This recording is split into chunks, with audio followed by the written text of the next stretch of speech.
la definición de la que es una crisis hipertensiva, la fisiopatología, el cuadro clínico y el tratamiento.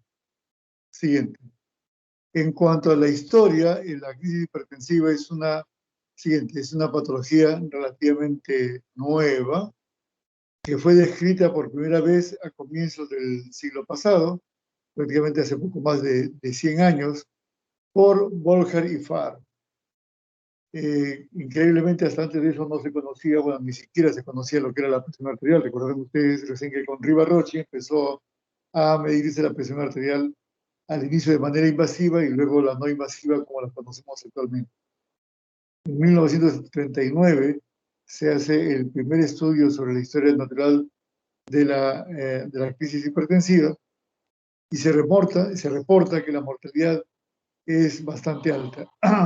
Al año, prácticamente de cada 100 pacientes con crisis hipertensivas, 79 de ellos no morían si no eran tratados, con una supervivencia promedio de 10.5 meses. Siguiente. Entonces es una patología que, si yo lo comparo con la agresividad como el cáncer, pues es mucho más agresivo que muchos cánceres. El día de ayer hablamos de la importancia de lo que es la hipertensión arterial. Si ustedes ven, en la línea horizontal están las edades de los pacientes. La hipertensión arterial, como ya vimos el día de ayer, aumenta con la edad y es mucho más prevalente que el cáncer después de los 75 años. O sea, la gente de 75 años a más tienen más enfermedades cardiovasculares que enfermedades neoplásicas. Y el total en el promedio, de lejos las enfermedades cardiovasculares, son más que todos los cánceres juntos, como causa de muerte. Siguiente. Vamos a definir siguiente qué cosa es crisis hipertensiva.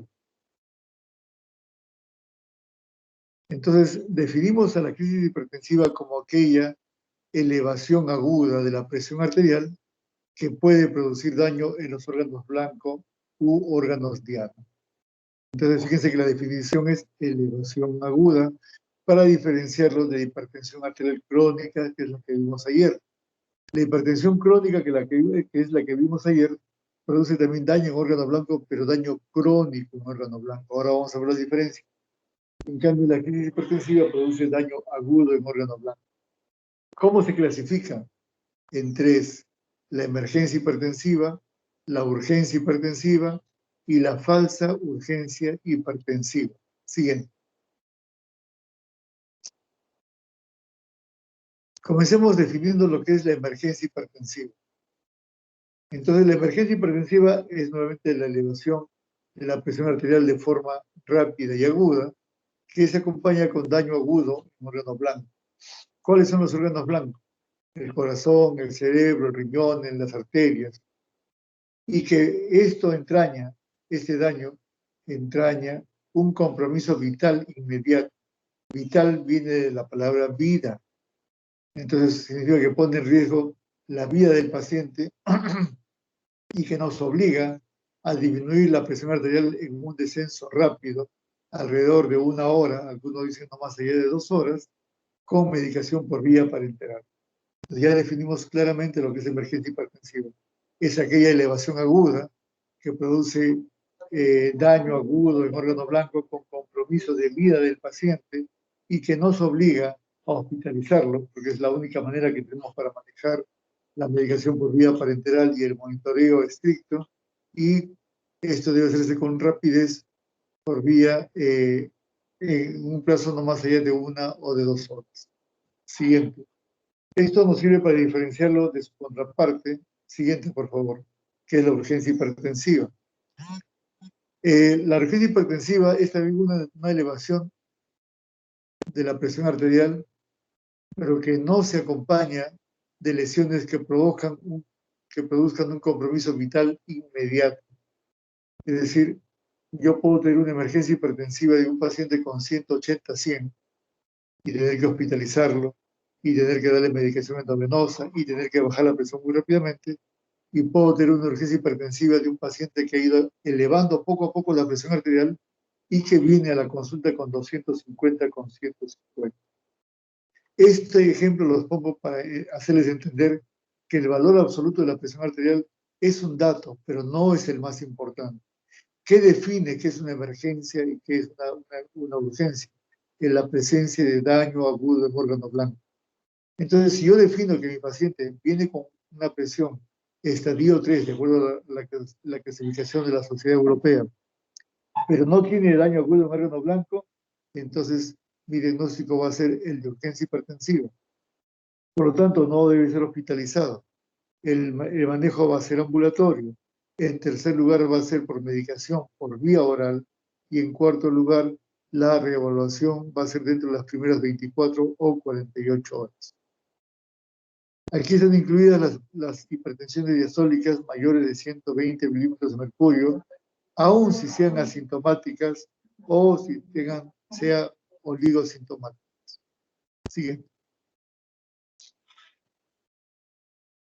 Y hemos hablado de la falsa urgencia hipertensiva. Van a ver ustedes en la emergencia pacientes que, por ejemplo, fueron asaltados, ahora que está de moda, y el estrés del asalto va a provocar una elevación aguda de la presión arterial. O pacientes que son atropellados o tienen un choque y vienen con una fractura o una fractura costal o un traumatismo abdominal con ruptura hepática, es decir, con un dolor muy intenso. Y el dolor o la ansiedad, en el primer ejemplo, provocan la elevación de la presión arterial. No es raro que luego de una discusión familiar, sea con la pareja, o sea con los hijos, o sea con los padres, o sea con el vecino, también la presión arterial sufra una elevación súbita y de inmediato. Entonces, ¿por qué decimos falsa urgencia hipertensiva? Porque una vez que identificamos el punto, vamos a suponer que tiene una fractura de fémur o una fractura de húmero y el dolor es intenso. Entonces yo calmo el dolor y la presión va a bajar. Si el paciente viene con una crisis emocional y yo identifico que ese es el principal problema y le doy un ansiolítico y o además converso con el paciente y hago lo que los psiquiatras dan en llamar la catarsis emocional, es decir, que te cuente su problema, la presión va a empezar a bajar. Entonces son elevaciones bruscas de la presión arterial sin compromiso de órgano blanco, sin compromiso vital y que obedecen a causas fácilmente identificables. Siguen.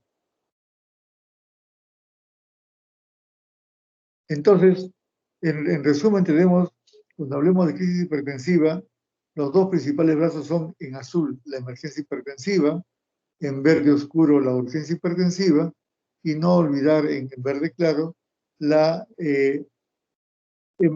falsa urgencia hipertensiva o hipertensión severa sin crisis. Siguiente.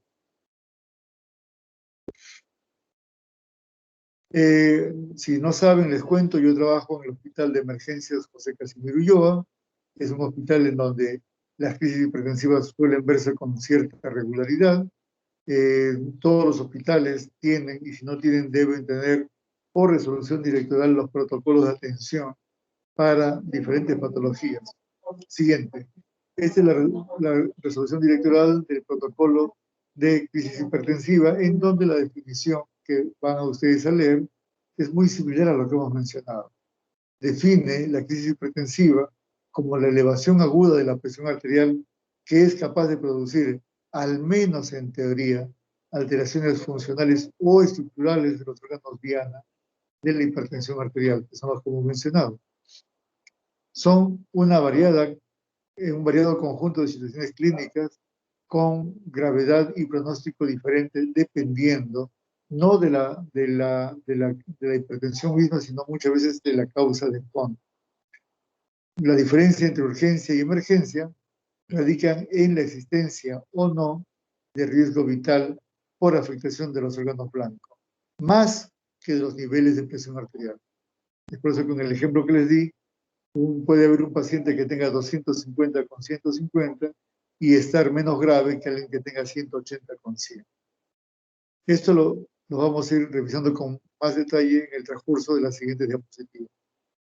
La guía también define la emergencia hipertensiva como esa elevación aguda de la presión arterial, pero que sí se acompaña de daño en órgano blanco, a diferencia de la urgencia hipertensiva. Siguiente. Entonces, veamos un poco la fisiopatología.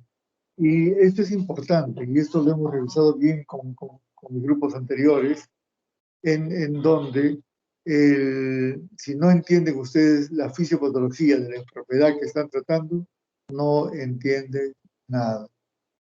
Esa diapositiva la vimos el día de ayer, no la voy a volver a explicar.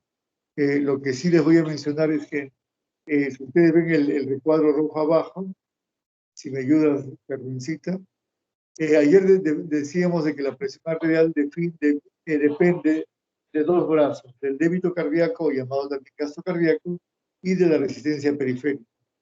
Como veremos ahora, en casi todas las crisis hipertensivas, voy a encontrar que el problema no está en el débito cardíaco, sino en la resistencia periférica, salvo dos excepciones que vamos a mencionar. ¿Y esto por qué es importante? Si ustedes ven líneas arriba, van a ver que la resistencia periférica depende del grado de vasoconstricción arteriolar y del grado de hipertrofia estructural de la capa media de las arterias de las capas medias de las arterias de pequeño y mediano calibre, que son los vasos de resistencia. Entonces, ¿la hipertrofia la puedo cambiar? No. ¿De un día para otro? No.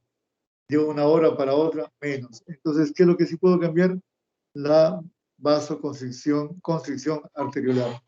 Entonces, simplemente por un juego de palabras y por una simple lógica, ¿cómo combato la vasoconstricción? Con vasodilatadores. Entonces, allí nace la clave para el tratamiento de las crisis hipertensivas, el uso de vasodilatadores. Siguiente. Esto es para remarcar lo que ya hemos mencionado. Si me sigues, Carmelita, de abajo a la izquierda, comenzamos. No, perdón, arriba a la izquierda, arriba, el primer cuadrito, ahí.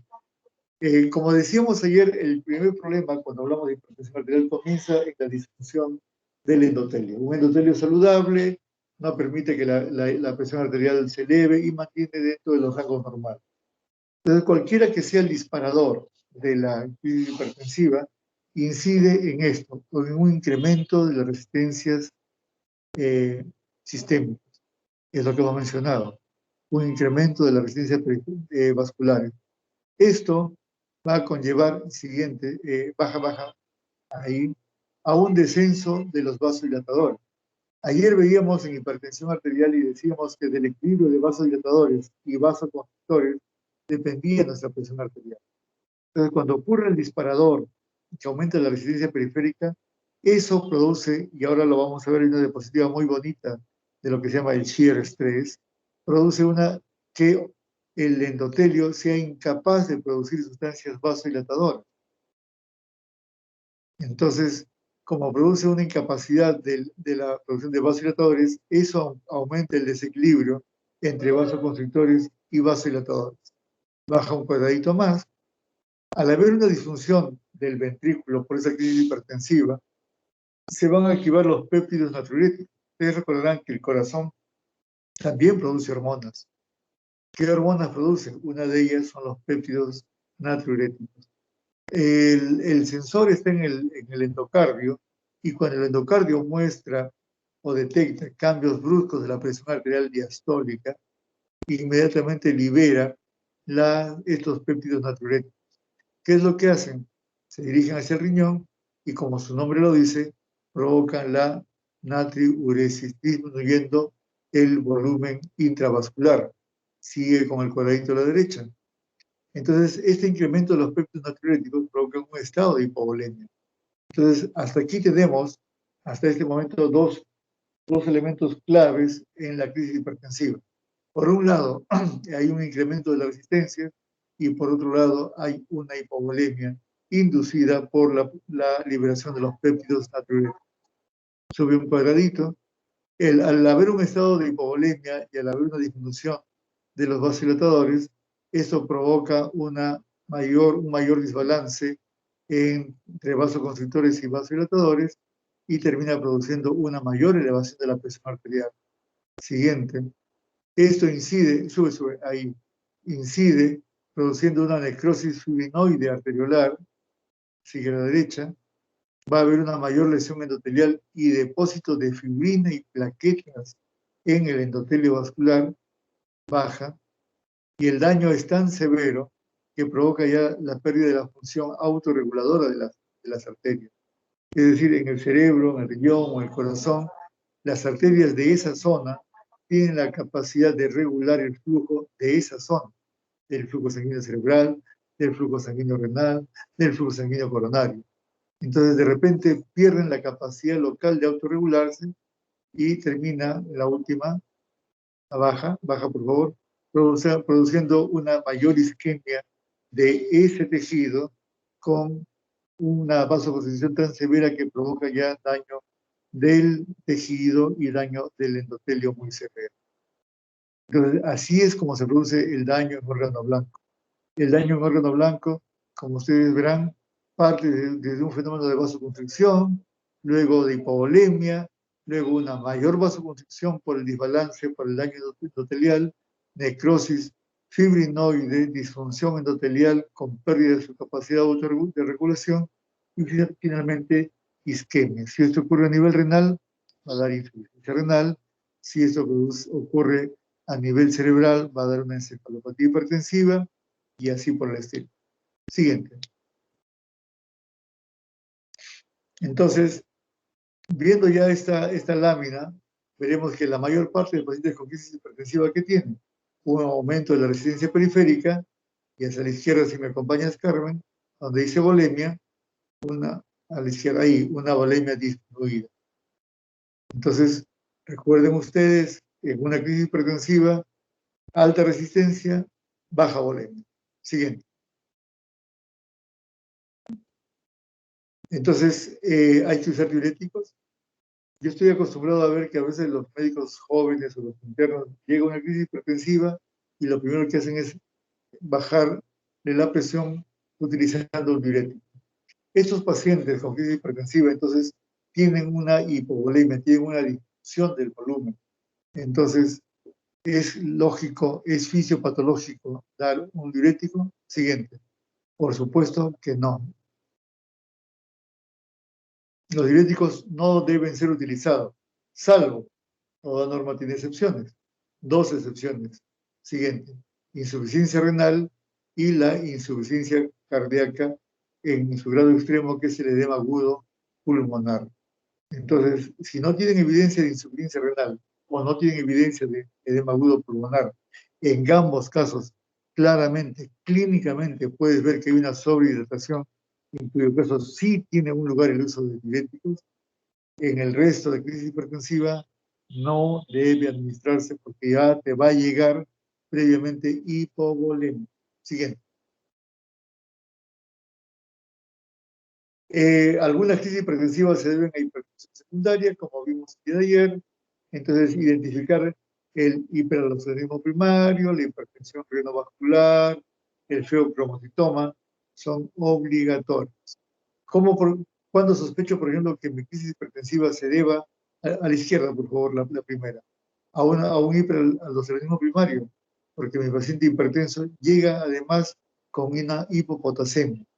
Cuando ustedes pidan en un paciente con crisis hipertensiva un potasio y lo encuentran bajo, una de las posibilidades que deben barajar es hiperaldosteronismo primario. Hipertensión renovascular. ¿Cuándo sospechar? Cuando examino al paciente. La siguiente a la derecha.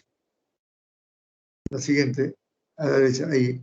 Cuando sospecho de enfermedad renovascular, cuando pongo mi estetoscopio en el abdomen, específicamente en el epigastrio, y escucho un soplo sistólico. ¿Producido por qué? Por una disminución o una estenosis de la luz de la arteria renal o sus ramas principales. ¿Cómo sospecho además? Porque este paciente vino a mi consultorio y el doctor Mendoza ya nos dijo de que los hipertensos bien podríamos usar un YECA o un bloqueador de angiotensina. Y le di el YECA y la función renal de ese paciente se fue al tacho. Si el paciente recibe bloqueadores de angiotensina o inhibidores de la enzima convertidora y la función renal medida por la creatinina se deteriora, deben pensar en la posibilidad de una hipertensión renovascular. Y si mi paciente llega con crisis hipertensiva y además llega con palpitaciones, con sudoración, con cefalea, entonces pensemos en un feo cromocitoma. Sí.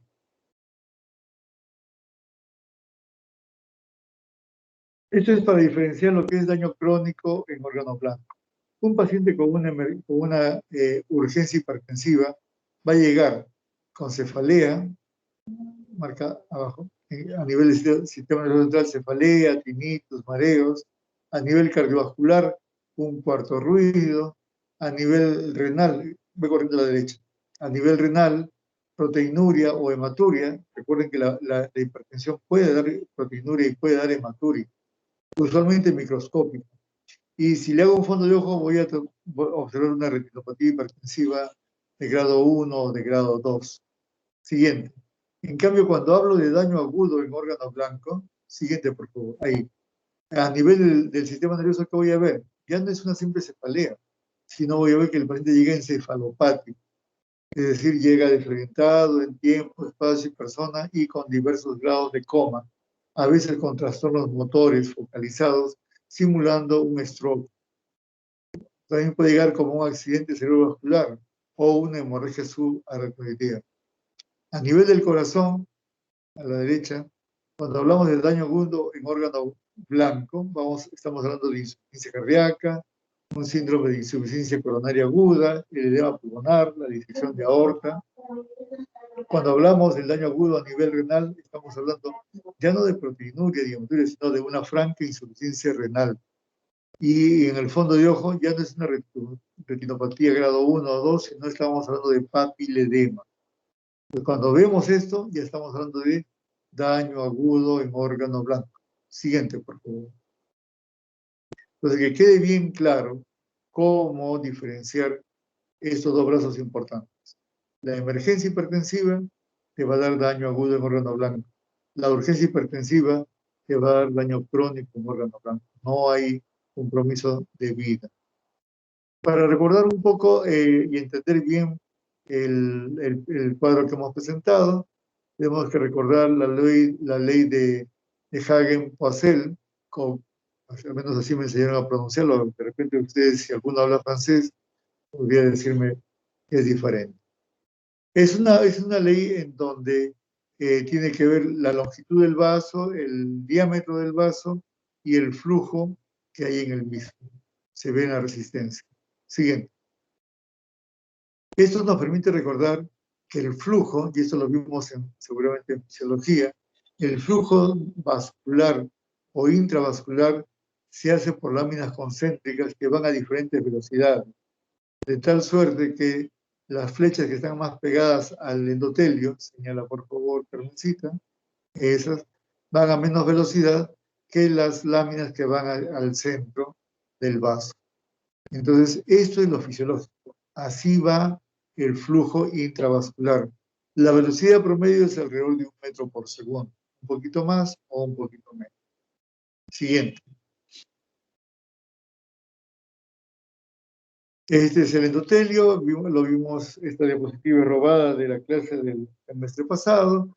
Vimos como un endotelio normal arriba a la izquierda es capaz del control fino de la presión arterial merced de este balance de vasoconstrictores y de vasodilatadores. Siguiente. Dijimos también que en la fisiología de la presión arterial, esta lámina también es robada de la clase del semestre pasado, depende básicamente de estos 4 elementos. Del sistema renina-angiotensina, en fucsia, en naranja tenemos los vasoconstrictores como la endotelina y los vasodilatadores como el óxido nítrico y la prostaciclina. En verde, el sistema simpático, y en amarillo tenemos el volumen intravascular y el sodio. Este es un resumen muy simplificado, con fines evidentemente didácticos para la clase, de qué esperar, cómo se regula la presión arterial. Siguiente. En la crisis hipertensiva hemos visto de que se alteró. Bueno, se aumentó la cantidad de angiotensina 2, se activó el sistema RAS y se activó la angiotensina 2, uno de los vasoconstrictores más potentes en la economía. Abajo en naranja pueden ver que en naranja, el cuadradito naranja, ese es amarillo. Eso. Van a ver cómo los vasoconstrictores como la endotelina están aumentados y más bien los vasodilatadores como el óxido nítrico y la prostaciclina están más bien disminuidos. Y en amarillo vamos a ver cómo la natriuresis mediada por los péptidos natriuréticos que hemos mencionado provoca una depresión del volumen. Y finalmente en verde, cómo el sistema simpático también está aumentado, está la adrenalina incrementada, y todo eso confluye en ¿qué? En dos cosas: vasoconstricción, donde señala muy bien Carmencita, y arriba en amarillo, depresión de volumen. Entonces, no me voy a cansar de repetir hasta que quede bien claro. Yo entiendo que las clases largotas, seguramente que mañana recordarán la mitad de lo que estamos hablando, y dentro de un año no se acordarán ni siquiera si tuvieron clase o menos cómo se llama su profesor.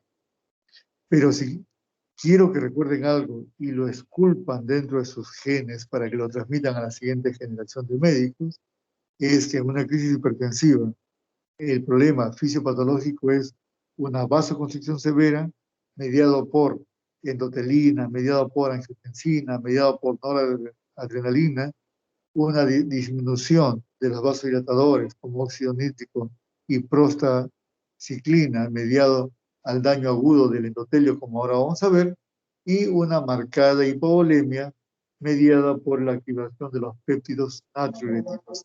Entonces, si entendemos esto, terminamos la clase y nos vamos.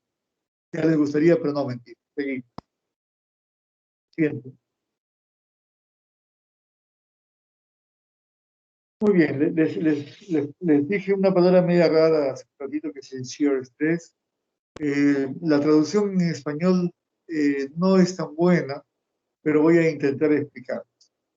Hemos dicho que una vez que ocurre el disparador y aumentan las resistencias periféricas, el endotelio va a intentar compensar todo esto liberando pues óxido nítrico para compensar a estos vasoconstrictores que tenemos.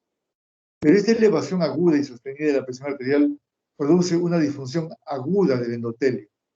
Produce una inflamación secundaria a un estiramiento mecánico. Ese estiramiento mecánico, que ahorita lo vamos a ver, del endotelio, se denomina shear stress.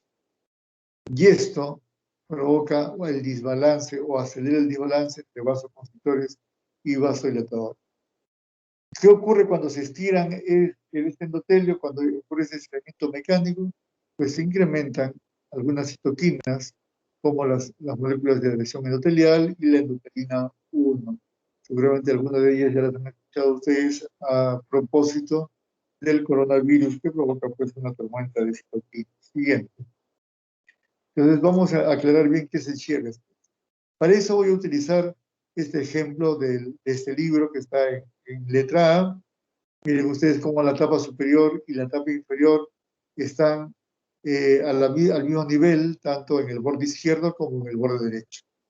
Pero si yo pongo mi mano de manera tangencial, como se ve en la figura B, voy a ver que adelanto o muevo hacia, de acuerdo a nuestra perspectiva, hacia la derecha la tapa superior, mientras que la tapa inferior queda en su sitio.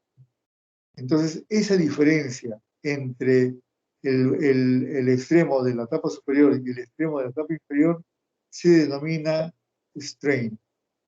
Es una palabra que la van a repetir en cardiología más de una vez. Esa deformación, entonces, de las tapas se denomina strain.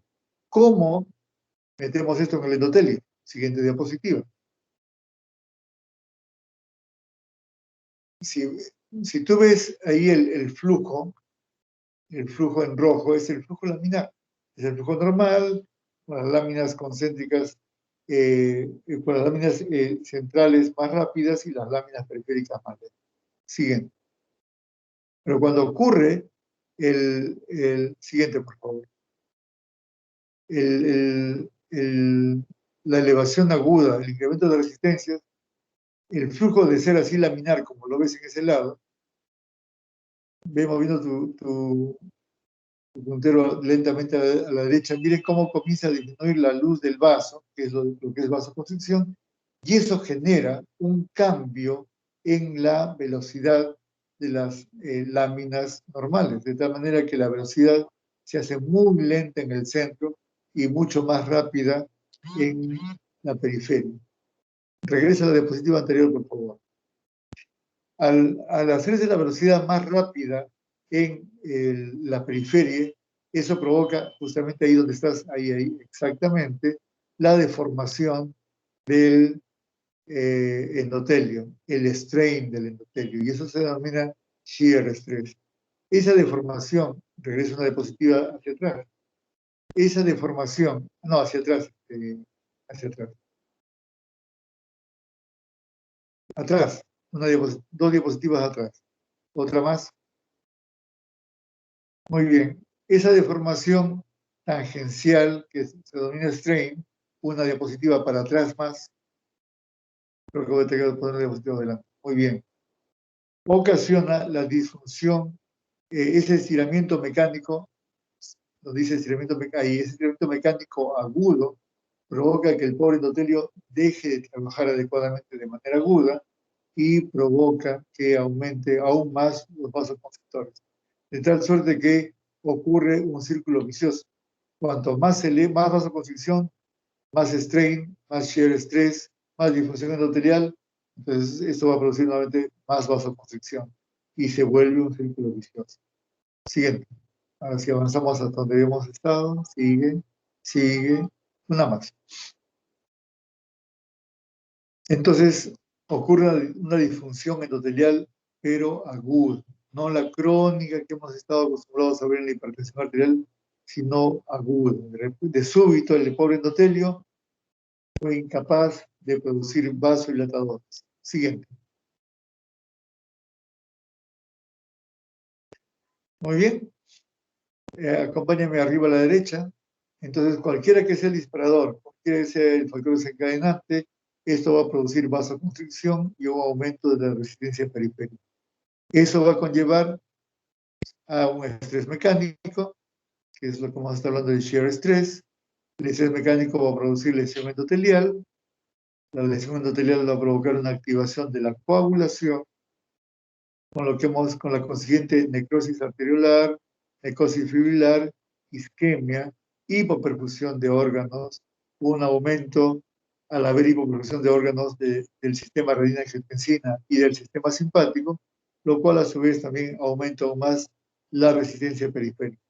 Entonces, como ustedes verán, ese es un círculo vicioso que solamente necesita un disparador en un primer momento y luego solo se mantiene. Entonces, ¿cómo rompo este círculo vicioso? Actuando a nivel de los... Obviamente, si puedo encontrar los factores desencadenantes sería espectacular, pero lo más fácil es y lo más rápido es actuar sobre la resistencia periférica, antes, ahí, con vasodilatadores. Es por eso, y les vuelvo a repetir, el problema principal en una crisis hipertensiva es el incremento de las resistencias periféricas. Entonces, el tratamiento va a ser orientado ¿a dónde? A disminuir la resistencia periférica. Y si el problema principal es vasoconstricción, ¿qué le voy a dar? Un vasodilatador. Muy bien, siguiente. Ya lo he repetido como 300 veces y espero que se les quede ya en la memoria. Siguiente, por favor. Eso es un poco más de lo mismo que ya hemos venido mencionando, cómo ese desbalance termina provocando lesión a nivel arterial, provocando en rojo fracaso de la autorregulación normal y finalmente la isquemia del tejido. Siguiente. Esto para recordar cómo son algunos flujos locales, por ejemplo, a nivel del cerebro, donde está el puntero de Karman, dice flujo sanguíneo cerebral, es decir, la cantidad de sangre que requiere normalmente el cerebro, en este caso por cada 100 gramos de tejido, y en la línea horizontal, la presión arterial media. ¿Qué es lo que nos dice esta lámina? Que entre 50 y 150 milímetros de mercurio de presión arterial media, el flujo sanguíneo cerebral se mantiene estable. Quiere decir que suba mucho o baje la presión arterial, la capacidad de autorregulación de los vasos cerebrales van a mantener un flujo constante. Solo si la PAM cae por debajo de 50 milímetros de mercurio, a la izquierda, vamos a tener hipoperfusión cerebral. Pero ¿qué ocurre si pasa de 150? Si pasa de 150, ya el sistema, la autorregulación se pierde y ocurre una hiperperfusión también con daño del cerebro. Es decir, cuando la presión arterial sube mucho, ¿qué hace el cerebro? Vasoconstricción para evitar que ese exceso de presión arterial pueda transmitirse al cerebro y pueda dañarlo. ¿Eso tiene un límite? Sí. ¿Cuál es el límite? Una PAM de 50. Por encima de 150 pierde esa capacidad de autorregulación y la sangre entra en grandes cantidades con altas presiones, provocando daño que puede tener incluso en el sangrado cerebral. Siguiente. ¿Cómo, cómo es esta curva de flujo sanguíneo cerebral en el hipertenso? Es diferente. Miren ustedes la curva de flujo sanguíneo en el normotenso, que va, como hemos dicho, más o menos entre 60, de acuerdo a esta gráfica, entre 60 y 120, y en el hipertenso se mueve a la derecha, de la manera que el hipertenso es por eso que puede llegar caminando con 200, con 140 de presión arterial y no sentir ninguna molestia, porque el cuerpo como que se acostumbra a mantener esas presiones altas. Y si tú bajas mucho la presión arterial, pon, por ejemplo, donde está 100 milímetros de mercurio de PAM, ahí puede ser, ahí. Si yo tengo una PAM de 100, en el normotenso va a estar perfecto, pero en el hipertenso voy a provocar hipoperfusión cerebral. ¿Por qué? Porque se acostumbró a manejar presiones altas. Entonces, eso me va a obligar a que en estos pacientes tener un descenso que no sea tan brusco de la presión arterial para mantenerlo dentro de un rango más o menos adecuado. Siguiente.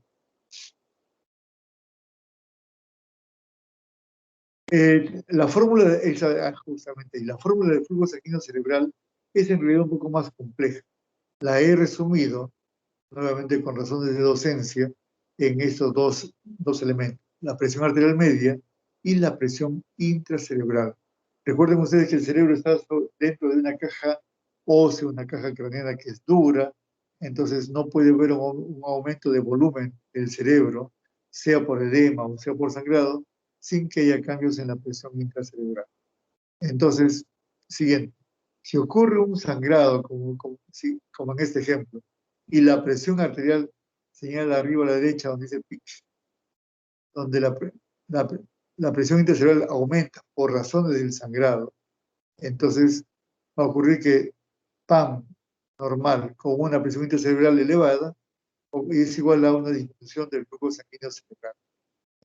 Entonces, cuando ocurre un sangrado cerebral, aún con presiones normales, ¿qué hace el sistema nervioso para poder mantener el flujo en las zonas que no han sido dañadas?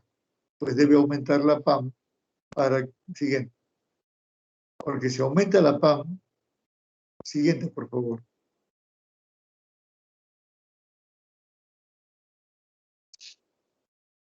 Siguiente diapositiva. Eso es lo que decíamos. Si la presión arterial media se mantiene, se baja mucho, va a haber una disminución del flujo sanguíneo cerebral. Entonces, la elevación de la presión arterial media en un stroke, en un sangrado cerebral, muchas veces es, como dice arriba, compensadora. Es una respuesta fisiológica para mantener una adecuada perfusión en los tejidos que no han sido dañados. Si bajamos mucho la presión arterial media, eso va a producir una disminución del flujo sanguíneo cerebral si yo aplico la fórmula anterior, provocando una isquemia cerebral en las zonas que no han sido dañadas. Lo que estoy diciendo es que en ese paciente va a haber un daño cerebral propio de la patología que lo lleva y un daño adicional producido por ustedes por una disminución brusca y aguda de la presión arterial por no entender la fisiopatología. Entonces, si yo tengo un paciente normotenso que tiene, por ejemplo, una malformación arteriovenosa, se rompe la malformación arteriovenosa, sangra el cerebro, aumenta la presión intracraneana, ¿qué debe hacer la presión arterial? Debe subir para mantener un flujo sanguíneo cerebral adecuado. Entonces, La elevación de la presión arterial media en un paciente con stroke es muchas veces compensatoria y es protectora de las zonas que no han sido previamente dañadas. Siguiente. En el corazón ocurre igual, es muy parecido. Entonces aquí hablamos de la presión de perfusión coronaria, PPC, no tiene nada que ver con los partidos políticos, chicos, por si acaso. Entonces hemos hecho un resumen también de cuáles serían las variables de perfusión de las coronarias. Pues tenemos la presión diastólica aórtica, porque recordarán ustedes que el corazón se nutre en diástole, menos la presión telediastólica del ventrículo izquierdo. ¿Cuál es la diferencia normal? La diferencia normal debe ser menor o igual a 50 milímetros de mercurio.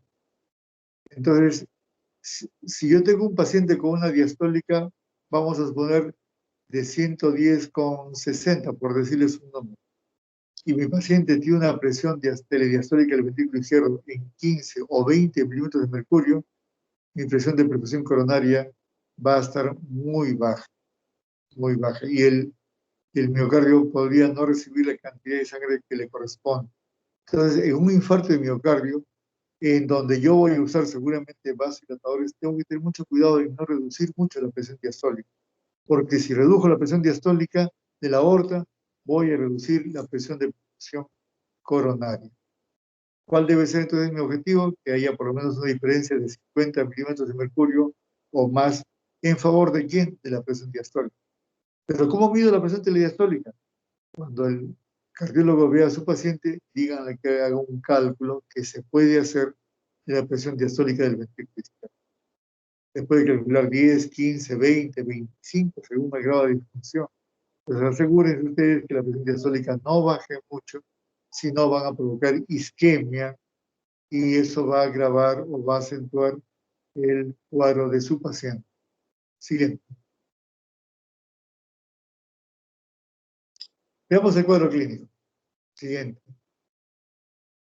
La cosa es muy variable, como dijimos al comienzo, es un conjunto de cuadros.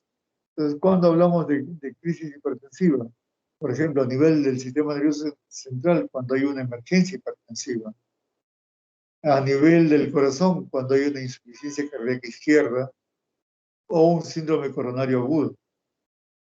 A nivel cerebral también hablamos del stroke o el ictus, tanto isquémico como hemorrágico, un aneurisma disecante de aorta, una preeclampsia o eclampsia, cuando tenemos un traumatismo encefalocraniano o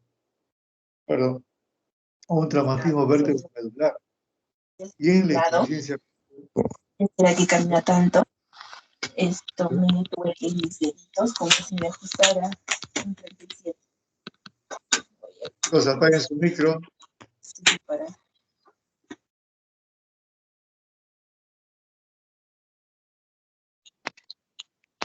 Muy bien. Entonces, el cuadro clínico obviamente va a depender de lo que estamos viendo. Yo puedo tener una crisis hipertensiva en medio de un cuadro coronario agudo, sí. ¿Puedo tener una crisis hipertensiva y un edema pulmonar? Sí. ¿Puedo tener una crisis hipertensiva con un ACV hemorrágico? Sí. Entonces, el cuadro clínico va a depender mucho de qué órgano blanco esté dañado.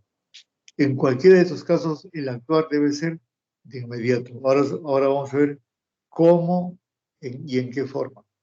Y abajo tenemos los cuadros de urgencias hipertensivas que no lo vamos a leer para no perder tiempo. Eso lo pueden leer ustedes. Siguiente. Entonces, llega el paciente a la emergencia y le encuentran ustedes con una presión sumamente elevada.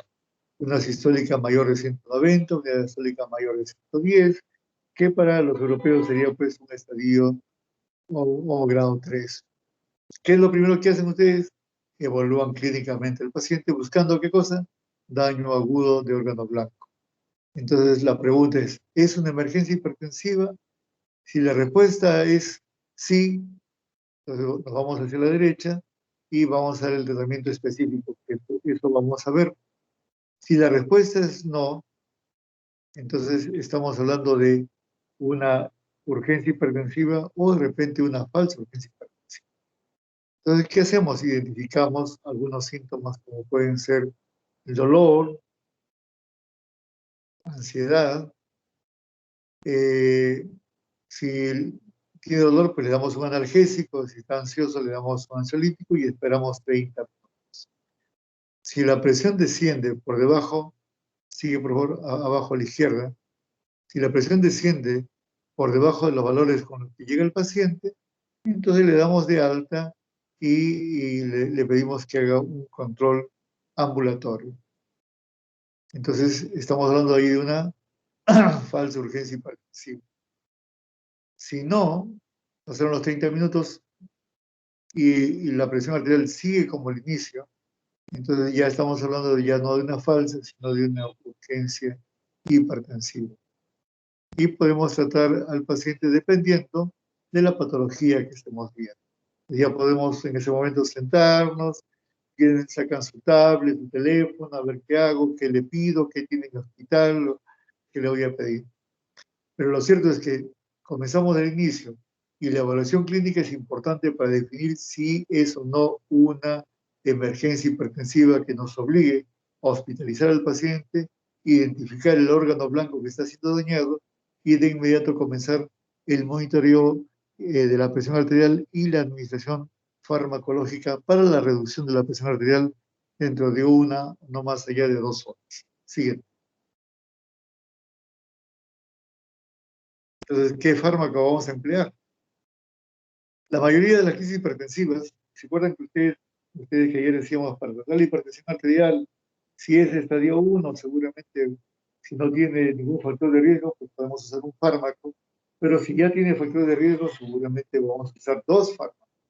Y si es estadio 2, como dicen los norteamericanos, debemos comenzar con 2 y escalar a 3 fármacos por lo menos para el control de la presión.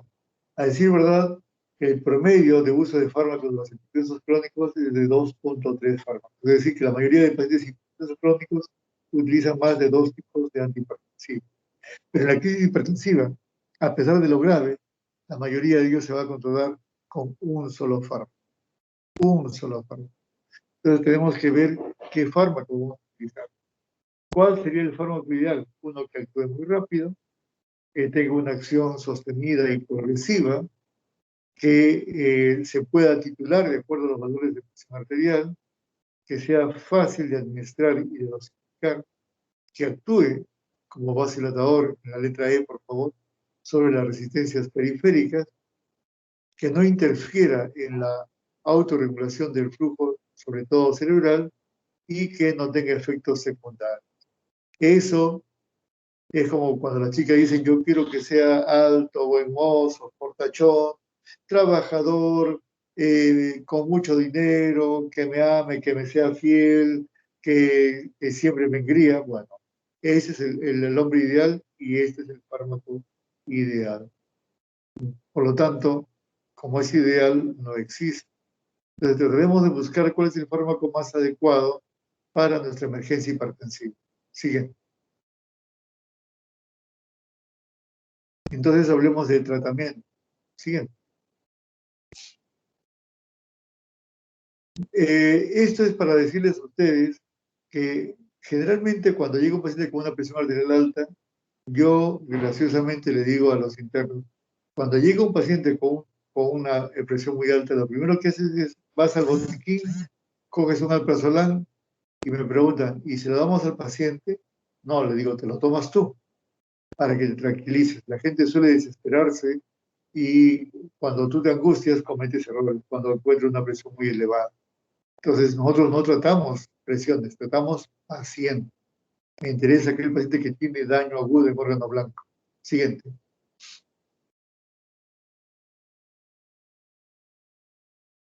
Entonces, ¿qué premisas tenemos que entender antes de comenzar a tratar?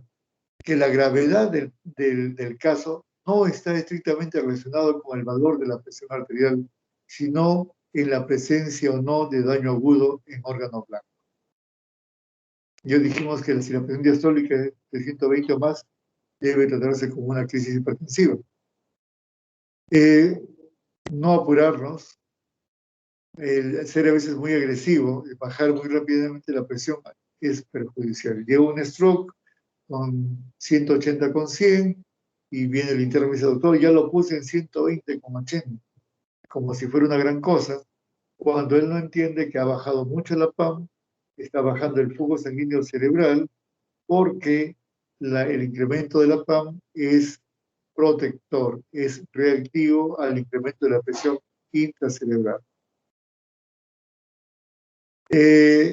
Casi siempre, miren la última línea, el objetivo no es normalizar la presión arterial, sino alcanzar una cifra no menor de 160 sobre 100.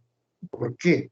Porque hemos dicho que con una PAM buena, una PAM, muchos de los pacientes con crisis hipertensiva son hipertensos crónicos, entonces tienen su curva de flujo sanguíneo cerebral movida a la derecha. Entonces, hasta cuánto voy a bajarlo? Pues, así en términos prácticos, que no sea menos de 160 sobre 100, es decir, dejarlo con una pequeña elevación de la presión arterial. Si era normotensa previamente, con esa PAM se va a mover muy bien el cerebro. Y si es hipertenso crónico, pues no le hemos bajado demasiado como para provocar hipoperfusión cerebral. Siguiente. ¿Qué fármacos son los que vamos a utilizar? Hacia la izquierda van a ver ustedes las patologías que hemos mencionado, a la izquierda, por favor. Encefalopatía hipertensiva, el stroke, la hemorragia cerebral, el síndrome coronario agudo, bla, bla, bla, bla, bla. Están todos. Y a la derecha, ¿cuáles son los fármacos de elección? ¿Por qué voy a hacer un resumen de este cuadro? Porque en nuestro país, ¿qué vamos a conseguir? La betalol, nitroprusato de sodio y nitroglicerina. Ahí. Básicamente, esos son los tres que tenemos en el país y felizmente para nosotros, con esos tres cubrimos casi todo el espectro de las emergencias hipertensivas. Excepciones, sí, por ejemplo, cuando hablamos de feocromocitoma, lo que se utiliza es más la fentolamina, y en el sangrado de posoperatorio, el urapidilo. Pero son, digamos, numéricamente los menos.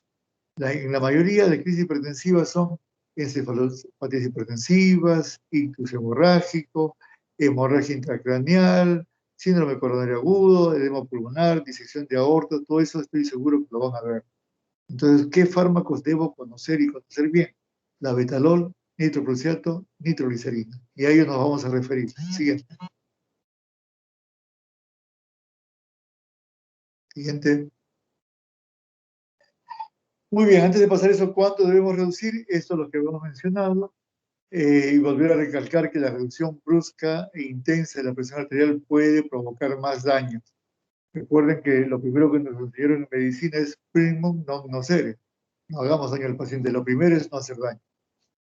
Entonces, tenemos que tener mucho cuidado en las reducciones rápidas de la presión arterial. Siguiente. Siguiente.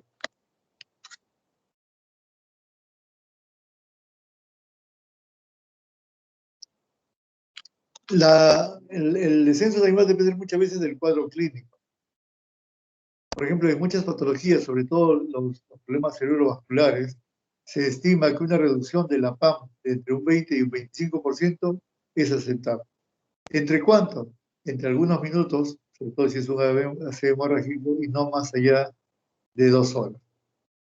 En cualquier momento, de repente la presión no es tan elevada, no bajar de 160 sobre 100, como hemos mencionado. Recuerden ese número, 160 de sistólica y 100 de diastólica. Si no recuerdan ustedes hasta dónde bajar, no bajen de ahí. Y si las presiones son mucho más altas, recordar descender entre un 20 y un 25% de la PAM. En el caso de los ACV isquémicos, hay que tener mucho más cuidado porque si bajamos muy rápidamente la presión, vamos a tener muchos más problemas. Generalmente se recomienda cuando el ACV es isquémico mantener presiones relativamente elevadas y solo si la presión arterial sistólica excede de 220 o la diastólica de 120, deseen intervenir farmacológicamente. ¿Por qué? Porque recuerden que esa hipertensión arterial puede ser reactiva y protectora. Y siendo un ACV isquémico, no hay tanto riesgo de sangrado. Entonces, no seamos muy estrictos en bajar la presión arterial. Siguiente.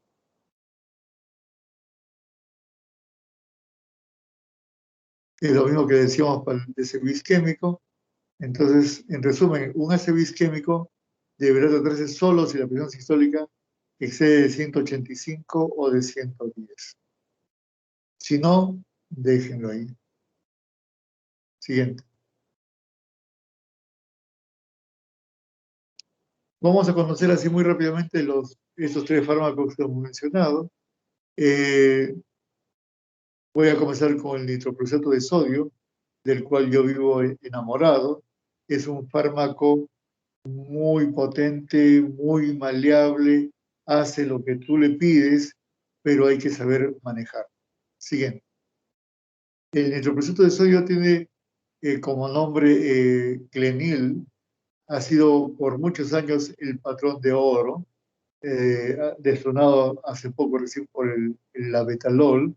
Es un vasodilatador primario que actúa tanto a nivel arterial como a nivel venoso, fundamentalmente arterial. Su acción es muy rápida, prácticamente ustedes comienzan a gotear el fármaco y la acción comienza casi de inmediato. Piden en ampollas de 50 miligramos, el nombre comercial es Clenil, hay que diluirlo en un Volutrol de 100 centímetros cúbicos y debe ser administrado por bomba de infusión. Iniciamos con una velocidad tan baja como 0.3 microgramas por kilo por minuto y luego lo vamos subiendo gradualmente con ustedes al costado. Una vez que inician ustedes el gluciato, no pueden ir ni al baño. Respiren 8 por minuto y no pierdan de vista el monitor de presión. ¿Por qué? Porque es tan enérgico que puede irse rápidamente a la hipotensión.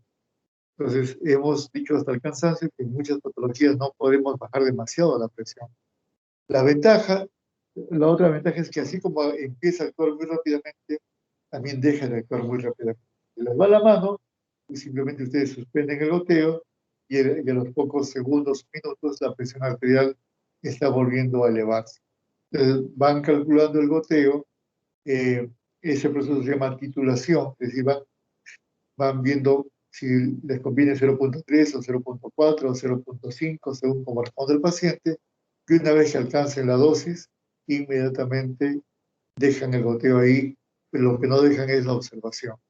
Recuerden ustedes, por eso que estos pacientes deben estar en las unidades de terapia intensiva, bajo monitoreo continuo del personal de salud, como también de los monitores de presión arterial.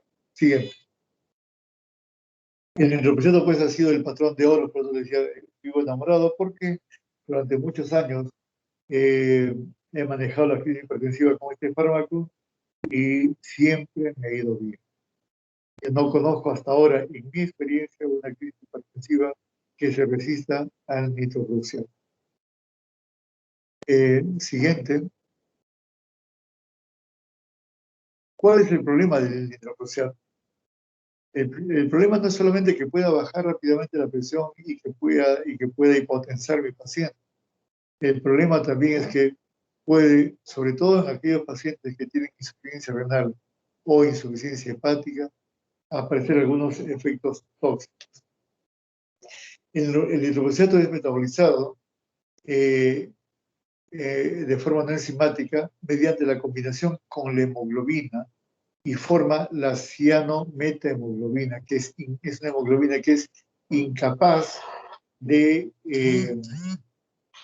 liberar el oxígeno. Es decir, esa hemoglobina capta el oxígeno, pero no lo libera. Y puede también provocar la toxicidad por tiocianatos. Entonces tenemos ahí esos dos problemas, la cianometemoglobinemia y la formación de tiocianatos que vienen a ser tóxicos también. Eso generalmente ocurre cuando usamos dosis muy altas o cuando excedemos del uso de 72 horas. Entonces, cuando llega un paciente y ustedes le dan nitroprusato, casi de inmediato están comenzando ustedes la administración de vasodilatadores por vía oral. porque yo sé que en poco tiempo voy a tener que sacar al paciente del glifosato y mantener la medicación con otro antihipertensivo. Siguiente. La dosis máxima, si la presión no baja 0.3, 0.4, 1, 2, 3 microgramos, podemos llegar hasta 10 microgramos de kilo por minuto, pero nunca más allá de 10 minutos, por los efectos tóxicos que tiene. La toxicidad por los tiocianatos, perdón, el anterior, puede producir pues dolores abdominales, delirios, cefalea, pensar que está ocurriendo por el DSB y en realidad es como efecto tóxico del medicamento. Entonces, las dosis más bajas posibles por el tiempo más corto posible. Así le dé 24 horas, tienen 24 horas para empezar la vía oral y darle los antihipertensivos que corresponden. Siguiente. El otro fármaco, el que ha destronado al nitrogluciato, es el labetalol. Siguiente. Es cuando hablamos el día de ayer, recuerdan ustedes de la clasificación de beta bloqueadores, que decía hay alfa bloqueadores como el prazosine y hay beta bloqueadores como el propanolol. Y al medio había una línea que decía alfa beta, y en realidad es un beta bloqueador con cierto efecto alfa, que es la betalol. Entonces actúa tanto a nivel alfa como a nivel beta, pero es mucho más potente. El efecto beta 7 veces más potente. A diferencia del nitroprusiato, que tiene solamente presentación por vía parenteral, tiene presentación endovenosa y además presentación oral, de tal manera que cuando se controla el paciente puedo continuar con el mismo fármaco por vía oral. Siguiente.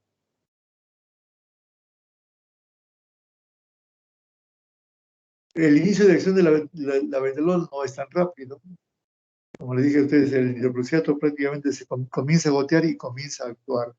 Demora, ¿cuánto? Unos 5 minutos y su acción puede durar entre 3 y 6 horas. ¿Cómo se administra? Se administra en bolos. Es más fácil entonces que el nitroprusiato porque tiene que ser con infusión continua. ¿Bolos de cuánto? De 20 o hasta 80 microgramos cada 10 minutos hasta conseguir la presión que nos hemos propuesto. Puede darse también en forma de difusión, sí, también podemos dar una dosis de carga que pueden ser unos 20 microgramos y luego pasar con una infusión de 0.5 a 2 microgramos por minuto. Se elimina por dónde? Por vía renal y por vía hepática, y los efectos indeseables más frecuentes también son vómitos, mareos, ardor de garganta e hipotensión postural. Como todo beta bloqueador, hay que tener mucho cuidado en los pacientes que tienen EPOC, los pacientes que tienen falla sistólica grave, los pacientes que tienen bradicardia o algún tipo de bloqueo intracardíaco. Siguiente.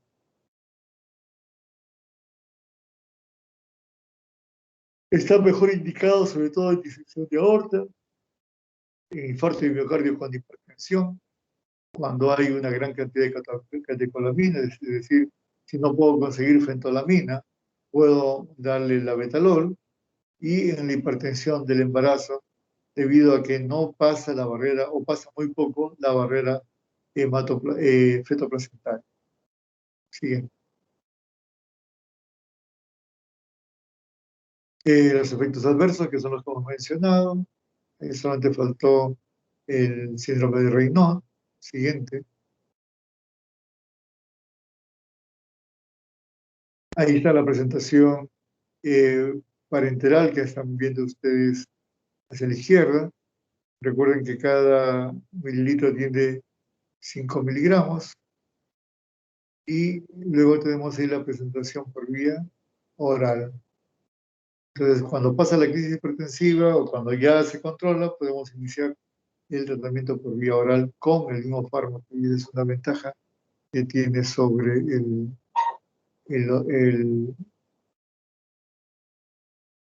nitroprusiato. Siguiente. Entonces, ya hemos visto que la betalol tiene un efecto alfa y un efecto beta. Al bloquear el efecto alfa, produce una disminución de la resistencia periférica. Y al bloquear los receptores beta, eso le da un efecto cardioprotector. Siguiente. Y finalmente la nitroglicerina, la preferida por los cardiólogos. Es el fármaco que más utilizamos. Siguiente. Tiene un efecto dilatador, fundamentalmente venodilatador. Y en dosis altas también tiene un efecto arteriodilatador. Esta vasodilatación de la nitroglicerina se extiende a las arterias coronarias, a diferencia del nitroprusiato, que no les he contado, pero produce pues, un fenómeno de robo. Un fenómeno de robo implica que si un paciente tiene una enfermedad coronaria y le doy nitroprusiato, puede acentuar el cuadro de isquemia. Entonces pregunten a sus profesores para que les explique mejor en la práctica lo que es el fenómeno de robo. Tiene un rápido inicio también y puede ser titulado también con mayor facilidad, pero su potencia es bastante menor que con el nitroprusiato de sodio. Es mucho menor que la betalol. Entonces, no es tan potente como antihipertensivo. Si yo tengo una hipertensión brava, no voy a usar nitroglicerina.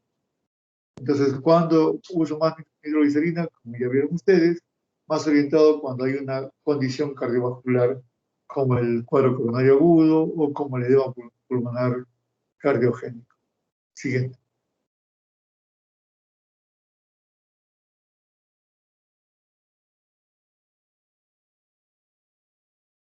Entonces, es lo que decíamos, más aquellos pacientes hipertensos con isquemia o con edema agudo pulmonar, porque trabaja como vasodilatador en la precarga, como arteriodilatador en la postcarga, y al mejorar la perfusión coronaria, actúa en el inotropismo. Entonces, mejora la precarga, mejora la postcarga y mejora el estado inotrópico, permitiendo una mayor oferta de oxígeno a ese miocardio que tanto lo necesita. ¿Qué efectos colaterales da? También da cefaleas, náuseas, a veces bradicardia, puede haber un descenso de la presión arterial, pudiera haber methemoglobinemia, es raro, pero puede haber, y con el tiempo, taquifilaxia. ¿Qué es la taquifilaxia? Es una propiedad farmacológica en donde el efecto se pierde con el tiempo. ¿Cuándo empieza a aparecer taquifilaxia? Más o menos también a las 72 horas. Entonces, cuando yo uso nitroglicerina o uso nitroprusiato, mi ventana de tiempo terapéutica es 72 horas. Tengo que haber resuelto mi problema antes de las 72. Siguiente, creo que fue la última. Sí, fue la última. Muy bien, chicos, si tienen alguna pregunta.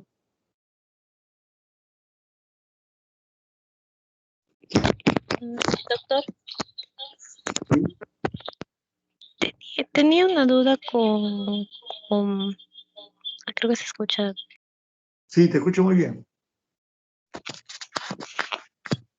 Hola. La niña de la duda se fue. ¿Me escucha? Ahora sí. Carmen. Sí, doctor, tenía una duda mencionó acerca de la presión arterial media, que era que se elevaba como a modo de compensación, ¿no? En una ACV. ¿Hay algún punto que ya esa compensación ya sea un daño en sí? ¿O siempre va? Justamente lo que hemos estado viendo ahí.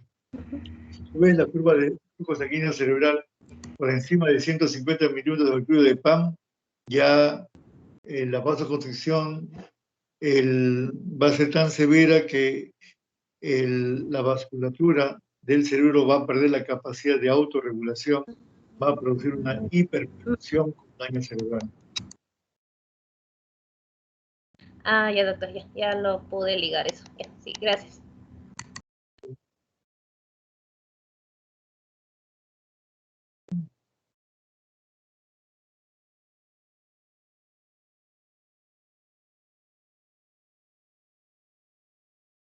O la cosa estuvo muy clara o no entendieron nada. Vamos, chicos. Chicos, ¿se han animado a consultar?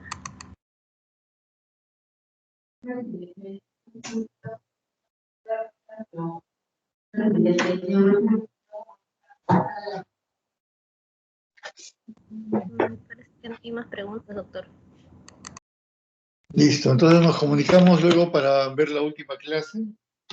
Yo creo que ya no sería muy adecuado hacer esta mañana, para que se Ya. concentre, Ahora para que me